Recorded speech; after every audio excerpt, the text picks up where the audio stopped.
Mummy આ માછલીઓ બોલી કેમ નહીં શકતી હોય? તું એક વખત પાણી મોઢું નાખી જો, અવાજ નીકળે છે. એટલે આ શાકમાં મીઠું કેમ નથી નાખ્યું? અરે મમ્મી શાક થોડું બળી ગયું હતું ને એટલે. તો શું થઈ ગયું? હમ જલેબી पे नमक नहीं छिड़कते. મમ્મી તાલી ક્યારે એક હાથે ના વાગે. પણ એક હાથથી વગાડવી જ શું કામ જોઈએ? ભગવાને બે હાથ આપ્યા છે.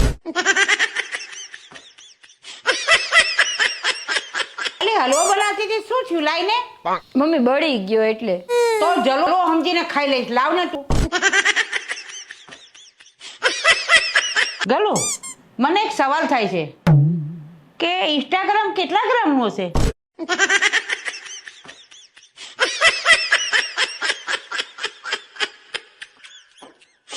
ગલો, દુનિયા ગોળ છે. ગેસ ઉપર ચા બને અને ચા પીવાથી પાછો પેટમાં ગેસ બને.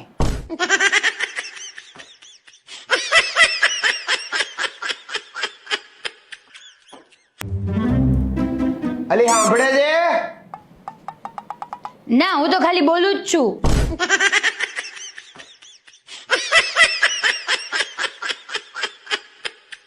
આ નેટની સ્પીડ ફાસ્ટ હોવી જોઈએ ગલો.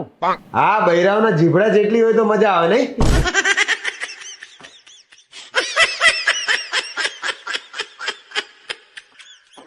માર મોહનથાળ ખાવો છે, જાવ લઈ આવો. સાસુમાન ફોન આવ્યો. હું કે જમાઈ મજામાં?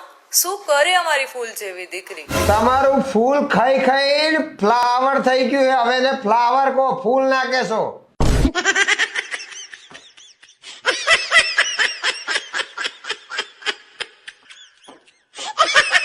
મમ્મી આજ રાત્રે વડા કરવાની ઈચ્છા છે, કયા વડા કરું? જે કરો એ કરજે, પણ વાતુના વડા ના કરતી. તમારી સ્ત્રીઓની પાચન શક્તિ બહુ ખરાબ હોય ને? કેમ? ત્યાં ડોહુ એકય વાત તમારા પેટમાં ટકે હે? આ ગામમાં ઢીંઢોળો કરો છો તમે. વધારે દોઢો ના થાઓ, નકર તારું પેટ ફાડી નાખીશ. એ સાંભળો, 2 કિલો વટાણા ઓર્ડર કરું છું, કહી દઉં ને? તો મંગાઈને મારી સલાહ લઈને બધું કરે તું. અરે તારી સલાહ નથી લીધી, તને પૂછે છે 2 કિલો તારાથી ફોલાઈ જશે?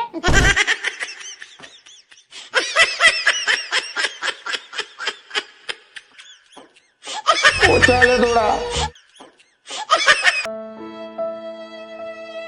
માણસે હંમેશા ખુશ રહેવું જોઈએ. કેમની ખુશ રહું? ઘણી તકલીફો છે મારે. આ ઉતરેલી કઢી જેવું મોઢું રાખવાથી તમારી તકલીફ દૂર નહીં થઈ જાય કાંઈ.